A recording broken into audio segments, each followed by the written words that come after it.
ஓம் ஸ்ரீ சாய்ராம். பகவானின் பொற்பாத கமலங்களுக்கு என்னுடைய அனந்த கோட்டி நமஸ்காரங்கள். ஸ்ரீ சத்யசாயி தமிழ் சேனல் நம்ம சாய் பக்தர்களுக்கெல்லாம் ஒரு வரப்பிரசாதம். உலகம் பூரா இருக்கிற தமிழ் பக்தர்களுக்கு சுவாமிய எப்போதும் நம்ம கூடயே வச்சுக்கிறதுக்காகவே சுவாமி கொடுத்திருக்கிற வரம் அப்படின்னு சொல்லணும். இந்த சேனலுக்கு சில நிகழ்ச்சிகள் வழங்குற பாக்கியத்தை பகவான் எங்களுக்கு கொடுத்தார். அதுல குறிப்பிட்டு சொல்லணும்னா, சுவாமியோடைய சில சேயிங்ஸ் எடுத்துட்டு அந்த சேயிங்ஸோட எப்படி மகான்களுடைய வாழ்க்கை ஒத்து போறது அப்படின்னு பாக்குற மாதிரி ஒரு சில எபிசோட்ஸ் போட முடிஞ்சது.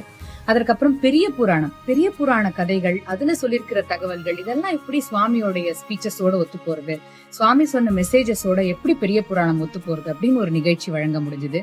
அதற்கப்புறம் சுவாமிக்கு ரொம்ப பிடிச்ச பக்தர் ஸ்ரீ தியாகராஜ சுவாமிகள், அவருடைய சரித்திரத்தை வழங்க முடிஞ்சது. இது எல்லாத்துக்கும் மகுடம் வைப்பது போல சுவாமியுடைய திவ்ய சரித்திரத்தை பாபாயணம் அப்படின்னு ஒரு தொடர் நிகழ்ச்சியா வழங்குறதுக்கு சுவாமி அனுகிரகம் பண்ணார் அப்படின்னு தான் சொல்லணும். இந்த நிகழ்ச்சியெல்லாம் வழங்கியதுனால எப்படி அப்படின்னா, ஒரு நிகழ்ச்சிக்கு தயார் பண்ணும் போதும் சரி, படிக்கும் பொழுதும் அதை மனசுக்குள்ள சிந்திச்சு பார்க்கும் பொழுதும் நம்மளோட அதை நம்ம வாழ்க்கையோட எப்படி இருக்கு, சுவாமி சொன்னபடி நம்ம வாழ்ந்துட்டு இருக்கோமா, மை லைஃப் இஸ் மை மெசேஜ்னு சொல்லியிருக்காரே பகவான், நம்ம அதை எந்த அளவுக்கு ஃபாலோ பண்றோம் அப்படின்னு இன்டர்னலைஸ் பண்ணி நம்மளை பத்தி யோசிக்கிறதுக்கும் அந்த டிரான்ஸ்பர்மேஷனுக்கும் இந்த நிகழ்ச்சி ஒரு பெரிய பாலம் அப்படின்னு தான் சொல்லணும். நிறைய நிகழ்ச்சிகளுக்கு வியூவராகவும் நான் இருக்கேன். அதுல குறிப்பிட்டு சொல்லணும்னா, இந்த ஆத்மார்த்த அனுபவங்கள் ரொம்ப அற்புதமான நிகழ்ச்சி. சுவாமியுடைய அத்தியந்த பக்தர்கள் அவர்களுடைய சுவாமியோட கூட இருந்தது அவர்களுடைய அனுபவம் எல்லாம் ஷேர் பண்ணும்போது ரொம்ப நெகிழ்ச்சியா இருக்கு.